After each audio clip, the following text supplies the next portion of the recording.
My sister stole my fiancé 1 week before our wedding, but 10 years later when she mocked me for being single, she discovered I had married a billionaire, subscribed to the channel, and liked the video to see more stories like this 35 years old. That number used to feel like a deadline hanging over my head, but now it represents strength, wisdom, and the most beautiful chapter of my life.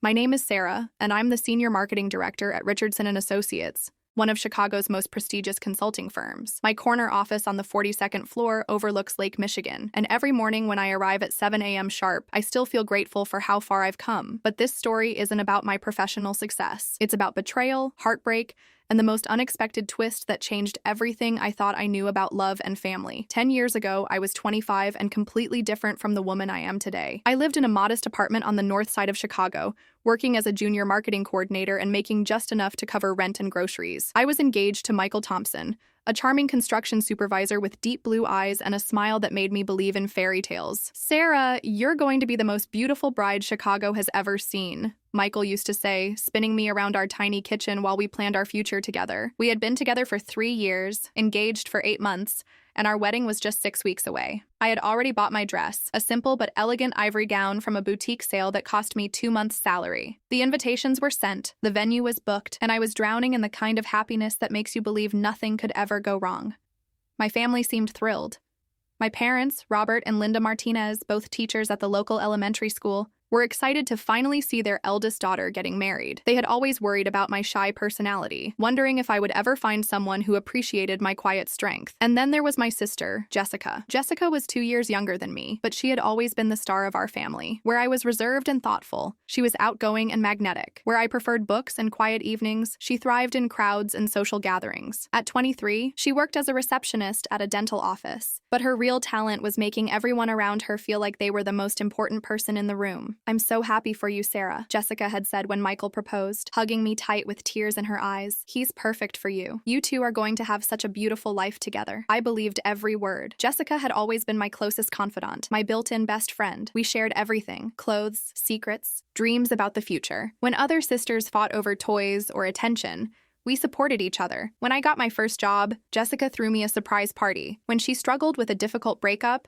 I spent entire weekends helping her heal. Michael fit seamlessly into our family dynamic. He would come over for Sunday dinners at my parents' house, bringing flowers for my mom and talking sports with my dad. He was naturally friendly, and it didn't surprise me that he got along well with Jessica. They had similar personalities, both extroverted, both able to make friends instantly. "Your sister is really cool, Sarah," Michael would tell me after family gatherings. "You're lucky to have someone who cares about you so much." I was lucky, or at least I thought I was. The first sign that something was wrong came 3 weeks before our wedding. I had been working late, trying to finish a project that would secure my promotion to senior coordinator. When I came home to our shared apartment around 10 p.m., Michael was on the phone in the bedroom with the door closed. I could hear him talking in hushed tones, but I couldn't make out the words. "Who was that?" I asked when he came out 20 minutes later. "Oh, just work stuff," he replied, but he wouldn't meet my eyes. You know how it is with the construction schedule changes? But Michael had never been secretive about work calls before, and something about his posture, the way he suddenly became very interested in organizing the mail on our kitchen counter, made my stomach clench with an unfamiliar anxiety. 2 weeks before the wedding, I decided to surprise Michael at his job site with lunch. I had taken a half day off work and prepared his favorite sandwiches. When I arrived at the construction site, his supervisor told me Michael had left early for a family emergency.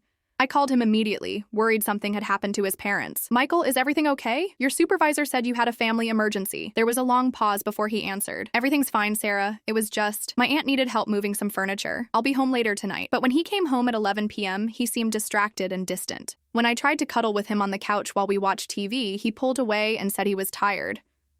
The week before our wedding, the strange phone calls became more frequent. Michael would step outside to answer his phone, or go to the bathroom with his cell phone, claiming it was work-related. But construction supervisors don't usually take business calls at 9 p.m. or on Sunday mornings. I started to feel like I was living with a stranger. "Michael, is there something you want to tell me?" I asked him Wednesday night, exactly 1 week before our wedding day. He looked at me with an expression I had never seen before, guilt mixed with something that looked almost like pity. "Sarah, we need to talk." Those 5 words sent ice through my veins. I sat down on our couch, my hands trembling as I waited for him to continue. "I can't marry you," he said quietly. "I'm sorry, Sarah. I'm so sorry, but I can't do this." The world stopped spinning. I stared at him, certain I had misunderstood. "What do you mean you can't marry me? The wedding is in 7 days. Everything is planned. our families, our friends. Everyone is expecting. I know, he interrupted, running his hands through his hair. I know how this looks. I know how terrible this is. But I can't marry you when I'm in love with someone else. Someone else. The words hit me like a physical blow. Who? I whispered, though part of me already knew. The secretive phone calls, the sudden distance, the guilty looks, it all started to make horrible sense. Michael looked at me with tears in his eyes. It's Jessica. I stared at Michael for what felt like hours, but was probably only seconds. The name hung in the air between us like poison. Jessica? I repeated, my voice barely a whisper. My sister, Jessica? Michael nodded, unable to look at me directly. His hands were shaking as he sat down on the chair across from me, creating distance that felt like an ocean. It wasn't supposed to happen, Sarah. We tried to fight it. We both knew how wrong it was, but how long? I interrupted, surprised by how steady my voice sounded when everything inside me was crumbling. 2 months, he admitted. It started the weekend you went to that marketing conference in Milwaukee. Jessica came over to drop off those wedding magazines your mom wanted you to see, and we talked for hours. She was so easy to talk to, and she understood things about me that— Stop, I said firmly. Just stop talking. But my mind was racing, replaying every interaction from the past 2 months. Jessica's sudden interest in spending time with Michael and me, the way she would suggest group activities, always positioning herself next to him during family dinners, how she had offered to help with wedding planning but then found excuses to meet with Michael alone to discuss surprise details. The wedding venue meeting, I said suddenly, remembering. 3 weeks ago when you said you had to work late, but Jessica told me she was visiting her friend Amanda. You were together, weren't you? Michael's silence was answer enough. I felt physically sick. Every conversation, every family gathering, every moment of trust had been a lie. While I was planning our future, choosing flowers and tasting cakes, my fiancé and my sister were falling in love behind my back. Does Jessica know you're telling me this? I asked. She's waiting in her car downstairs, Michael admitted. We wanted to tell you together, to try to explain. She's here? I stood up so fast that the room spun. She's here right now? Sarah, please let us explain. We never meant for this to happen. We love each other, but we also love you. We want to find a way to make this work for everyone. I stared at him in disbelief. Make this work for everyone? You think there's a way to make your betrayal work for me? Before he could answer, I heard a soft knock on our apartment door. My heart hammered as Michael went to open it. Jessica walked in, her face streaked with tears, wearing the blue dress I had helped her pick out for my bachelorette party. Sarah, she began, rushing toward me with her arms outstretched. Sissy. I'm so sorry. We didn't want you to find out like this. I stepped back, avoiding her embrace. How exactly did you want me to find out, Jessica? At the altar? On my honeymoon? We were going to tell you after the wedding, she said, her voice breaking. We thought maybe if we waited, if we gave you time to enjoy your special day first, you were going to let me marry him knowing you were in love with each other. The magnitude of their deception was staggering. You were going to let me promise my life to someone who doesn't love me? I do love you, Sarah, Michael said desperately. Just not the way I should, not the way a husband should love his wife. And you, I turned to Jessica, the sister who had been my maid of honor, who had helped me address invitations and choose centerpieces. You stood in that bridal shop and told me how beautiful I looked in my wedding dress. You helped me write my vows, all while you were planning to steal my fiancé. It's not like that, Jessica protested. We tried to stop it, Sarah. We really did. But love isn't something you can control. It just happened. Love isn't something you can control, I repeated slowly. But loyalty is, respect is, honor is. Those are choices, Jessica. Every day for 2 months you chose to betray me. The tears she had been holding back finally spilled over. You're right, she whispered. You're absolutely right. I'm a terrible person. I'm a terrible sister. But Sarah, I've never felt anything like this before. Michael makes me feel like I'm the most important person in the world. He used to make me feel that way too, I said quietly. The 3 of us stood in my living room, surrounded by wedding gifts that would need to be returned, engagement photos that would need to be taken down, and the remnants of a future that had just been destroyed. What do you want us to do? Michael asked. We'll do anything to make this easier for you.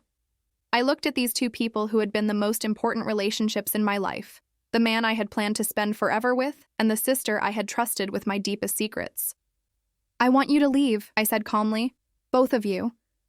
I want you to take your love story and get out of my apartment. Sarah, please.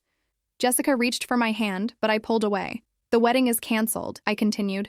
I'll handle telling our families and returning the gifts. I'll deal with the venue and the caterer and all the vendors. You 2 can focus on your beautiful, uncontrollable love. We'll help with the cancellations, Michael offered. We'll explain to everyone what happened. No, I said firmly. I'll tell them the truth. That my fiancé fell in love with my sister and decided 1 week before our wedding was the perfect time to share that information. Jessica was sobbing now, her careful makeup ruined. I never wanted to hurt you, she said. You have to believe that. But you did hurt me, I replied. And the worst part is, you did it together. You made me the fool in my own love story. As they gathered their things and prepared to leave, Jessica turned back one more time. Will you ever forgive me? she asked.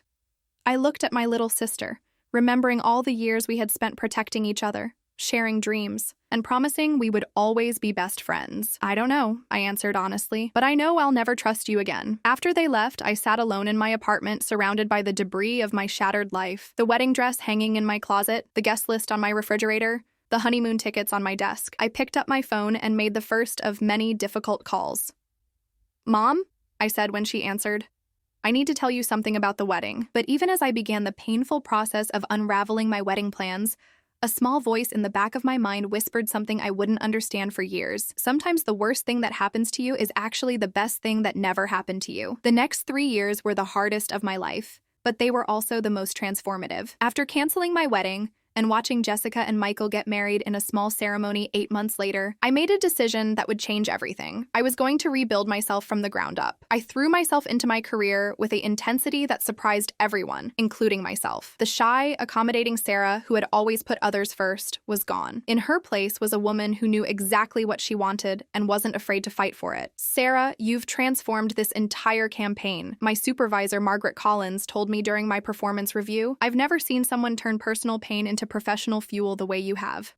She was right. While Jessica and Michael were playing house in the suburbs, I was working 60-hour weeks, taking night classes for my MBA, and networking with industry leaders. Every rejection, every late night, every moment of exhaustion was worth it when I received my promotion to senior marketing coordinator, then to marketing manager, and finally to senior director. But success came with a price. I became intensely private about my personal life. I dated occasionally, but I never let anyone get close enough to hurt me the way Michael and Jessica had. My parents worried about me. Mija, you work too much, my mother would say during our monthly phone calls. You need to find balance. You need to find love again. I'm fine, Mom, I would always reply. My career is enough for me right now. What I didn't tell her was that every family gathering felt like walking through a minefield. Jessica and Michael would be there, playing the role of the happy couple, while I remained the successful but perpetually single older sister. Jessica had tried to rebuild our relationship countless times over the years. She would send cards on my birthday, invite me to family barbecues, and try to act like nothing had changed between us. But everything had changed. The trust was gone. And with it, the easy intimacy we had once shared. I miss my sister. She had told me at our cousin Maria's wedding 3 years after her betrayal. I know what I did was unforgivable, but I miss talking to you. I miss being best friends. We were never best friends, Jessica, I had replied calmly. Best friends don't steal each other's fiancés. We were sisters who shared DNA and a childhood, that's all. But it was at that same wedding that I began to notice cracks in Jessica and Michael's supposedly perfect marriage. I was sitting alone at the reception, checking emails on my phone,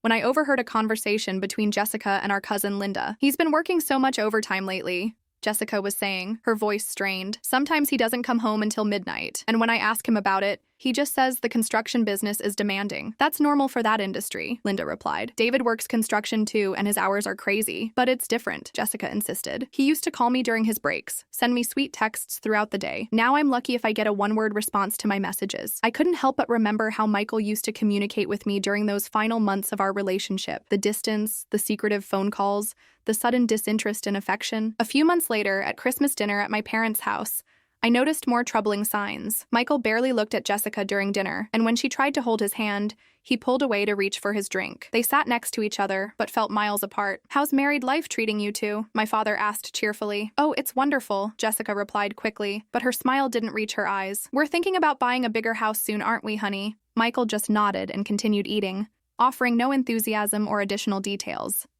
After dinner, I found Jessica in the kitchen, washing dishes with more aggression than necessary. Everything okay? I asked, surprising both of us. We hadn't had a private conversation in over a year. She looked at me with tears in her eyes. He's different, Sarah, she whispered. Ever since we got married, it's like he's a completely different person. He's distant. He's always tired.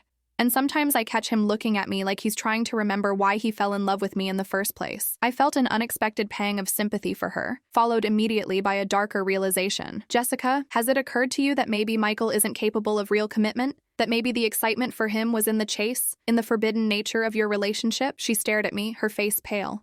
You think he doesn't love me? She asked. I think Michael loves the idea of love, I said carefully. But I don't think he knows how to love one person consistently over time. The proof is in how he treated me, and now how he's treating you. 6 months later, I heard through my mother that Jessica and Michael were in marriage counseling. A year after that, I learned they were separated. Jessica had moved back in with our parents, and Michael was living in a bachelor apartment downtown. She's devastated, my mother told me during one of our phone calls. She keeps asking if she made a mistake, if she gave up her relationship with you for a man who was never going to make her happy. What do you think I should do, Mom? I asked. I think you should follow your heart, Mia. Jessica made a terrible choice, but she's still your sister, and she's learned some very hard lessons about the man she thought she loved. But I wasn't ready to forgive, not yet.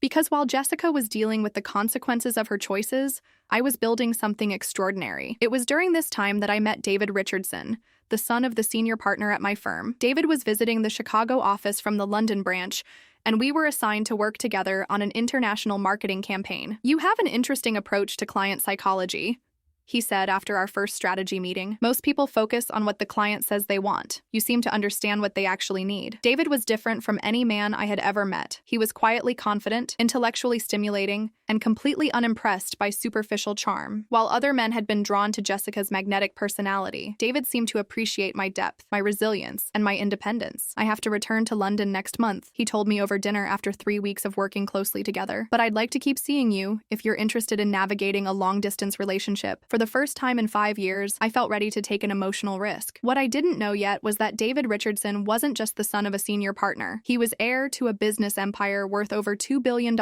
with interests in consulting, real estate, technology, and sustainable energy. But more importantly, he was the man who would teach me that real love doesn't require betrayal, manipulation, or drama. Real love is built on respect, trust, and the daily choice to prioritize each other's happiness. As Jessica's marriage continued to crumble and my relationship with David deepened, I began to realize that losing Michael hadn't been a tragedy. It had been the luckiest escape of my life.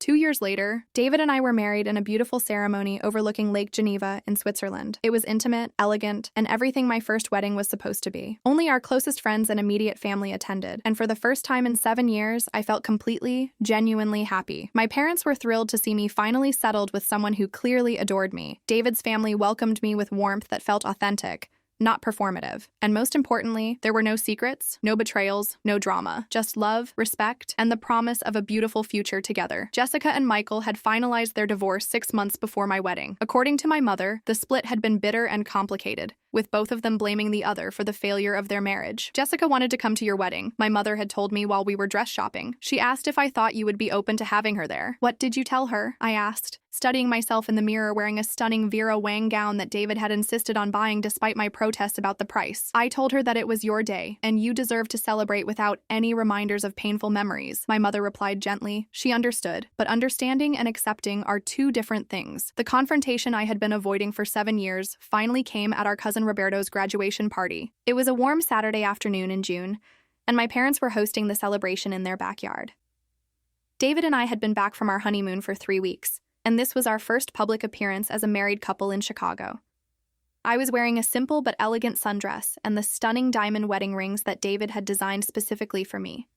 We were mingling with family members, sharing stories about our honeymoon in Italy, when I noticed Jessica standing by the dessert table, staring at us. She looked older than her 30 years, and there was a hardness in her eyes that hadn't been there before. Her hair was shorter, her clothes were more conservative, and she carried herself with the posture of someone who had learned difficult lessons about life. Sarah, she approached us with a smile that didn't reach her eyes. I don't think I've been properly introduced to your new husband. David, this is my sister Jessica, I said calmly. Jessica, this is my husband, David Richardson. David extended his hand with genuine warmth. It's wonderful to finally meet you, Jessica. Sarah has told me so much about your family. Richardson, Jessica repeated, studying David's face. That name sounds familiar. Do you work in Chicago? I split my time between London, New York, and Chicago, David replied modestly. I work in consulting and investments. How nice, Jessica said, but I could see her calculating something behind her eyes. It must be stable work. Sarah always did like financial security. The comment was designed to sting, to imply that I had married David for money rather than love, but I had learned not to rise to Jessica's bait. David and I met through work,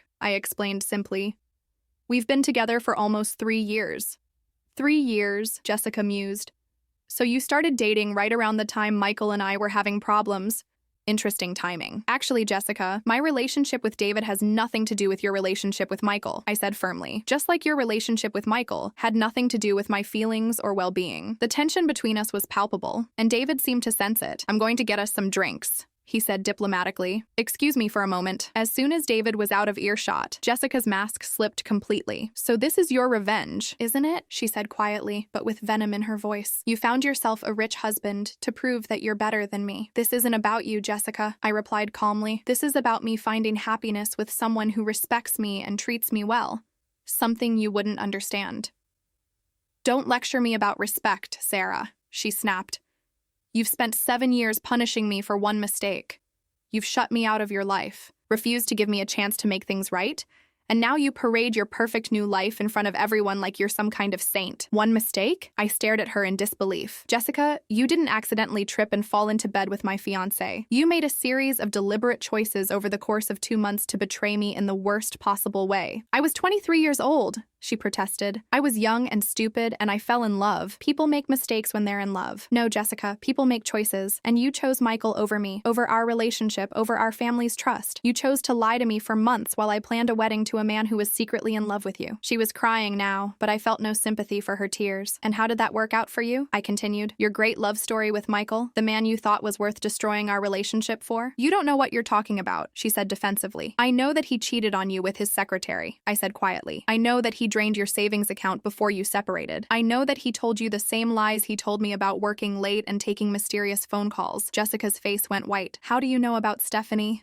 She whispered. Because Michael is a pattern, Jessica. He doesn't fall in love with women. He falls in love with the excitement of conquest. You were exciting when you were forbidden, when you were someone else's fiancé. But once he had you, once the thrill was gone, he went looking for the next challenge. She stared at me, tears streaming down her face. I lost everything for him, she admitted. I lost you. I lost my savings. I lost 3 years of my life. And you're right. He never loved me the way I thought he did. At that moment, David returned with our drinks, accompanied by my father. David was just telling me about his foundation scholarship program, my father said proudly. 6 full scholarships to Northwestern for underprivileged students. That's wonderful, son. Jessica looked confused. Foundation? She asked. The Richardson Family Foundation, my father explained.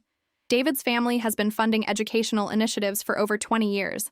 It's very impressive work. I watched Jessica's face as she processed this information, connecting dots she hadn't seen before. Richardson Family Foundation, she repeated slowly. As in Richardson and Associates? As in the consulting firm where Sarah works? My father's firm, yes, David confirmed, though I spend most of my time managing our other investments. Other investments? Jessica asked faintly. Richardson Global, David said simply. We have interests in technology, renewable energy, real estate development. Nothing too exciting, really. But Jessica had pulled out her phone and was frantically typing. Her face grew paler as she read whatever she had found. Richardson Global, she read aloud from her phone screen. Net worth estimated at $3 billion. CEO David Richardson named one of Forbes's 40 under 40 for his work in sustainable business practices. The silence that followed was deafening. Jessica looked from her phone to David, then to me, then back to David. You're a billionaire, she said, her voice barely a whisper. David looked uncomfortable with the attention. I prefer to focus on the work we do rather than the financial aspects, he said modestly. But Jessica wasn't listening to his humble response. She was staring at me with an expression of complete devastation. All these years, she said quietly, all these years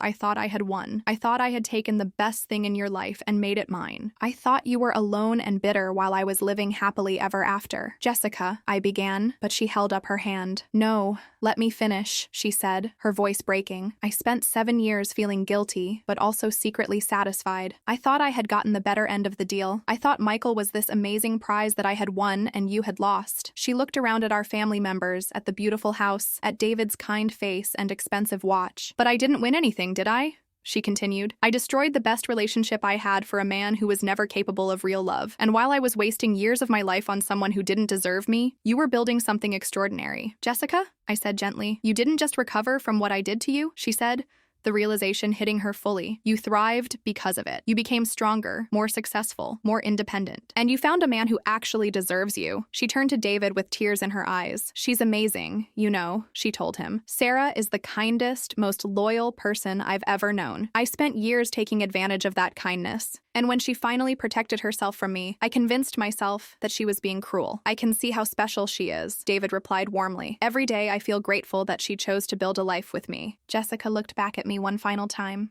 I need to go, she said quietly. But before I do, I want you to know that I'm genuinely happy for you. You deserve this life, Sarah. You deserve everything good that comes your way. As she walked away, I felt something I hadn't expected, closure.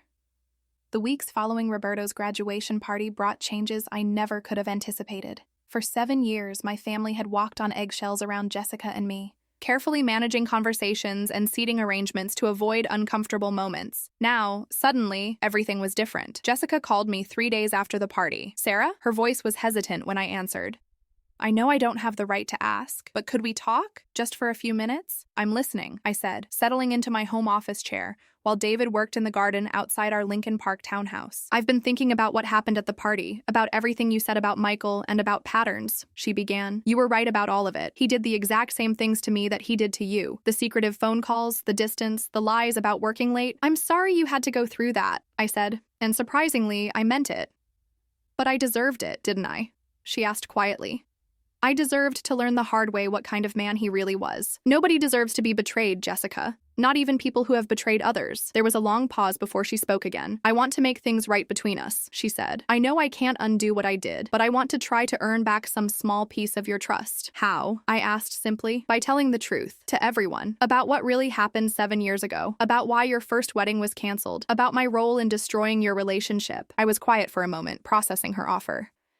"Jessica, our family already knows what happened. Mom and Dad know, our cousins know, but they don't know the details," she interrupted. "They don't know how calculated it was, how many lies I told, how I manipulated situations to get closer to Michael.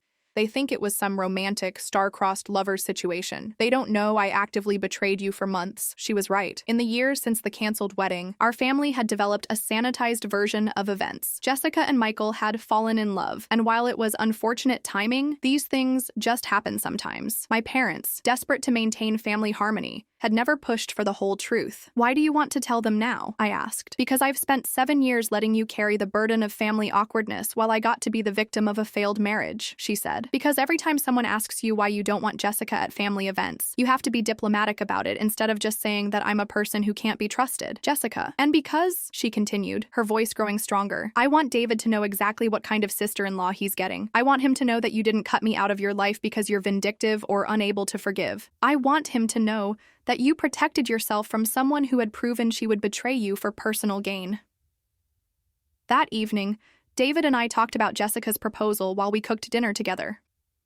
"How do you feel about her wanting to set the record straight?" David asked, chopping vegetables for our salad. "Honestly, relieved," I admitted. "I've spent so many years being careful about how I talk about what happened, trying not to make Jessica look bad while also protecting myself from further hurt. And now you don't have to do that anymore," he said, understanding immediately. "But I'm also worried about her motives," I continued. "Is she doing this because she genuinely wants to make amends, or because she's embarrassed that I ended up with a better life than she did?" David stopped chopping and looked at me seriously. "Does it matter?" he asked. "If the end result is that you get to live authentically and stop protecting someone who hurt you, does her motivation really matter?" He was right, as usual. The following Sunday, at our regular family dinner, Jessica asked for everyone's attention. "I have something I need to say," she announced, standing up at my parents' dining room table. "It's about Sarah and Michael and what really happened 7 years ago." I watched our family members' faces as Jessica told the complete truth about the months of deception, about her deliberate manipulation of situations, about the wedding venue meeting and the phone calls and the calculated betrayal of trust. "I let everyone believe that Michael and I just fell in love and couldn't help ourselves," she said, her voice steady despite the tears on her face. "But the truth is, I pursued a relationship with my sister's fiancé while she was planning their wedding. I betrayed the person who trusted me most in the world, and then I let her bear the social awkwardness of our family gatherings for 7 years. The silence that followed was heavy and uncomfortable. Finally, my uncle Roberto spoke. "Jessica, why are you telling us this now?" he asked. "Because Sarah deserves to have a family that understands what she's been dealing with," Jessica replied. "And because I'm tired of being protected from the consequences of my choices." After dinner, my mother pulled me aside in the kitchen. "Mija, I owe you an apology," she said, tears in her eyes. "I pushed you to be understanding, to give Jessica second chances, to think about family harmony. I didn't realize how deep the betrayal went." "You were trying to keep the family together, Mom," I said gently. "I understand why you did that. But I asked you to carry an unfair burden," she continued. "I asked you to be the bigger person when you were the one who had been wronged." My father joined us in the kitchen, looking older than his 65 years. "I'm proud of the woman you've become, Sarah," he said quietly. "You handled an impossible situation with grace and dignity, and you built a beautiful life despite what was done to you." "David seems like a wonderful man," my mother added. "He looks at you the way a husband should look at his wife." "He is wonderful," I agreed. "He's everything I never knew I wanted." Over the next few weeks, I noticed changes in how my extended family interacted connected with me. Cousins who had seemed distant for years began reaching out more frequently. Aunts and uncles who had carefully avoided the topic of my first engagement began asking genuine questions about my new marriage and career. But the biggest change was in Jessica herself. She began attending therapy, enrolled in night classes to finish her degree, and started volunteering at a local women's shelter. When I heard about these changes through my mother, I felt something I hadn't expected: pride in my sister's growth. 3 months after the family dinner, Jessica sent me a text message. "I know you don't owe me anything, but if you're ever willing to have coffee sometime, I'd like to try to rebuild our relationship. Not back to the way it was, but something new and honest. No pressure. I understand if you're not ready." I showed the message to David that evening. "What do you think?" I asked him. "I think you should trust your instincts," he said. "You've been protecting yourself for 7 years, and you've built a life you love. You're in a position of strength now.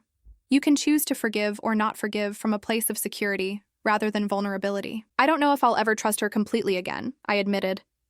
"You don't have to," David replied. "You can have a relationship with boundaries.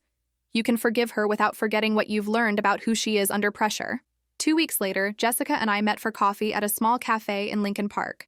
It was awkward at first, but also surprisingly healing.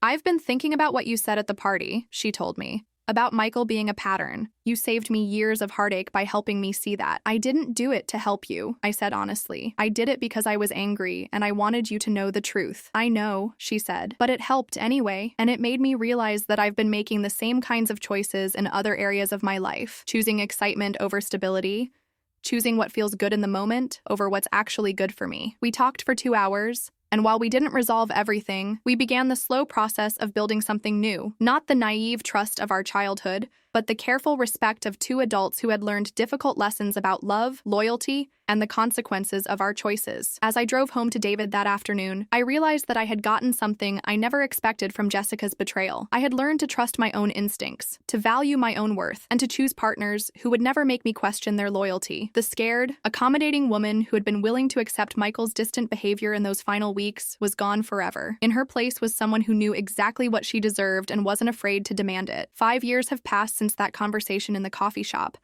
And as I sit in my office on the 47th floor of the Richardson Global Building in downtown Chicago, I can honestly say that Jessica's betrayal was the best thing that ever happened to me. David and I now have 2 beautiful children. Emma, who is 3 years old and has her father's kind eyes and my determination, and James, who just turned 1 and already shows signs of his father's quiet intelligence. Our family lives in a gorgeous home in Lincoln Park, complete with a garden where David grows vegetables and herbs, and a library where I read bedtime stories to our children every night. But more than the material success, more than the financial security, I've found something I never had with Michael: true partnership. David and I make decisions together, support each other's dreams, and face challenges as a team. When Emma was born, David took 3 months off work to help with the transition. When I wanted to start my own consulting firm 2 years ago, he encouraged me to take the risk and provided both emotional and financial support. "You've built something extraordinary," he told me on the day I signed the lease for my first independent office. "I'm so proud of the business you're creating."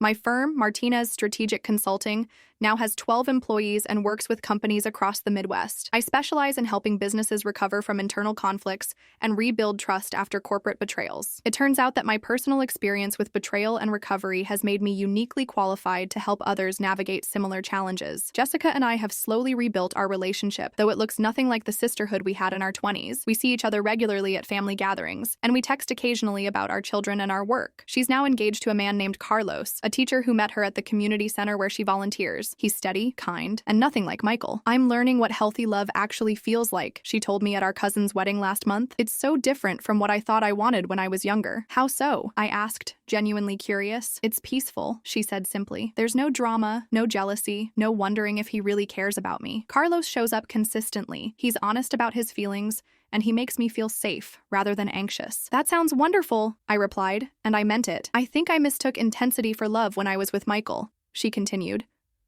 "All that secrecy and forbidden excitement felt romantic, but it was actually just toxic. Real love shouldn't require betraying other people or hurting the people you care about." She's right, of course. The relationship she and Michael built on the foundation of deception was doomed from the start. How can you trust someone you know is capable of lying to someone they claim to love? Michael, from what I hear through mutual acquaintances, is still single and still repeating the same patterns. He's had several serious relationships over the past 10 years, but each one follows the same trajectory: intense beginning, gradual distance, mysterious late nights, and eventual betrayal. "Some people never learn," David said when I told him about Michael's latest failed relationship.